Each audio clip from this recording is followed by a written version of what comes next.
જય આશુતોષ મહાદેવ. શ્રાવણ મહિનો, એમાં પણ સોમવાર અને એમાં પણ અમાસનો દિવસ આપણા માટે અતિ ઉત્તમ દિવસ માનવામાં આવે છે.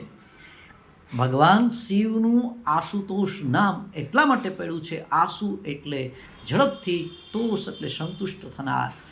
શિવજી છે, માત્ર એક લોટો જલ ચડાવવામાં આવે તો પણ સંપૂર્ણ રીતે સંતુષ્ટ થાય અને આપણા તમામ પ્રકારના કષ્ટો છે એને દૂર કરે છે. જો ખરેખર મહાદેવને અલગ અલગ સામગ્રીથી એમની પૂજા કરવામાં આવે તો મહાદેવ ખરેખર આપણા ઉપર ખૂબ જ પ્રસન્ન થાય છે. લક્ષ્મીની ઈચ્છાવાળું છે એ ચોખા અક્ષત, એ જરાય ખંડિત ન હોય એવા અક્ષતથી જો મહાદેવની પૂજા કરે તો એમને લક્ષ્મીની પ્રાપ્તિ થાય છે. કાળા તલ મહાદેવને ચડાવવામાં આવે તો આપણા જન્મ જન્માંતરના પાપ છે એ દૂર થાય છે. જવ સુખ સમૃદ્ધિની વૃદ્ધિ કરે છે.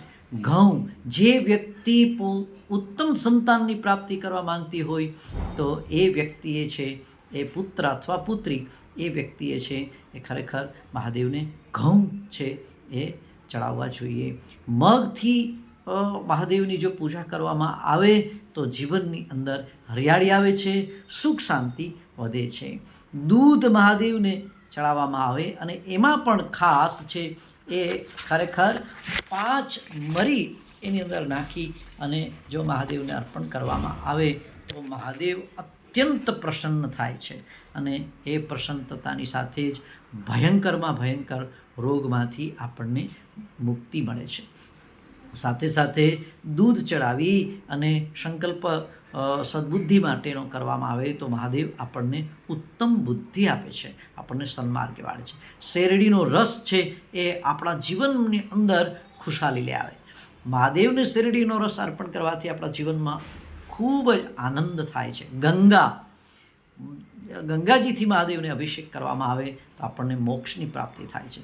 સમીપત્ર છે, એ મહાભયંકર રોગ થયો હોય તો પણ એકવાર જો વ્યક્તિ મહાદેવને સમીપત્ર અર્પણ કરે તો એ મહાભયંકર રોગમાંથી પણ એમને મુક્તિ મળે. બીમારી હોય, કોઈ પણ વ્યક્તિ બીમાર હોય, એના વતી અગર એ વ્યક્તિ બીમાર વ્યક્તિ મહાદેવને સમીપત્ર ચડાવી ન શકે તો બીજા કોઈ વ્યક્તિ એના વતી જો મહાદેવને સમીપત્ર અર્પણ કરે તો પણ એ વ્યક્તિ છે એ ખરેખર એ રોગમાંથી, મહાભયંકર રોગમાંથી એ મુક્ત થાય. પણ સમીપત્ર મહાદેવને અર્પણ કરતી વખતે જો ઓમ અવધૂતેશ્વરાય નમઃ આ મંત્ર બોલવામાં આવે તો ખરેખર મહાદેવ ખૂબ જ પ્રસન્ન થાય છે.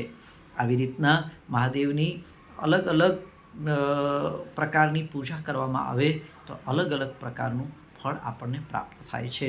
પણ આવતીકાલે સોમવારના દિવસે, અમાસના દિવસે ખરેખર જો મહાદેવની અર્ચના પૂજા કરવામાં આવે તો મહાભયંકર તકલીફોમાંથી આપણને મુક્તિ મળે છે. મને પૂરો વિશ્વાસ છે કે આપ સર્વ છે એ ખરેખર આ રીતે જે રીતે જે શ્રદ્ધાથી વ્યક્તિ મહાદેવની પૂજા કરે એમને એ જ રીતે એટલું મહાદેવ શિવજી મારા ભોળાનાથ છે એને એટલું ફળ આપે છે. આ વિડીયો બધા સુધી, દરેક વ્યક્તિ સુધી પહોંચાડજો અને દરેક વ્યક્તિઓ છે સર્વેત્ર સુખીના સંતુ, સર્વે સંતુ નિરામયાઃ, સર્વે ભદ્રાણી પશ્યંતુ, મા કશ્ચિત ભાગ ભવેત.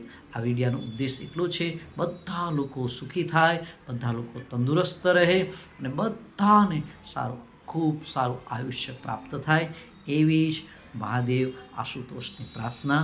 નમસ્કાર. હર હર મહાદેવ.